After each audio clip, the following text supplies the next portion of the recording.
యేసుక్రీస్తు నామములో బెతస్తా విడుదల పరిచర్య తరపున మీకు ప్రేమపూర్వకమైన వందనాలు. ఈ దిన వాక్య ధ్యానము, యెహోవాయే నిత్య ఆశ్రయ దుర్గము, యుగయుగములు యెహోవాను నమ్ముకొనుడి. యెషయా గ్రంథం 26వ అధ్యాయం 4వ వచనం. ఇంతకంటే మంచి సలహా ఏ జనానికి ఎప్పుడూ ఇవ్వలేదు. ఒకే ఒక నిజమైన దేవుడు, విశ్వానికి సృష్టికర్త, మన నమ్మకానికి యోగ్యుడు.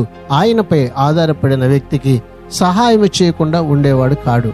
ఆరోగ్యంలోనూ రోగంలోనూ, విశ్రాంతిలోనూ పనిలోను, సంతోషంలోనూ దుఃఖంలోను, జయములోను అపజయములోను, ధన వృద్ధిలోను పేదరికంలోను, భద్రతలోను ప్రమాదంలోను, అన్ని సమయాలలోనూ మనము ఆయనపై నమ్మకం ఉంచాలి. ఆయనపై నమ్మకం ఉంచేవారిని ఆయన ఎన్నడూను చేయి విడువడు. ప్రార్థన. మహాపరిశుద్ధుడా, మహోన్నతుడా, జీవాధిపతి, మా మంచి యేసయ్య, మరొక నూతన దినాన్ని మాకిచ్చినందుకు మీకు వందనాలు, స్తోత్రాలు చెల్లిస్తూ మేము అన్ని వేళలా అన్ని విషయములలో నీపై నమ్మకం కలిగి జీవించే ధన్యతను ప్రసాదించుమని యేసు పరిశుద్ధ నామములో ప్రార్థించి అడిగి వేడుకుంటున్నాము తండ్రి. ఆమేన్.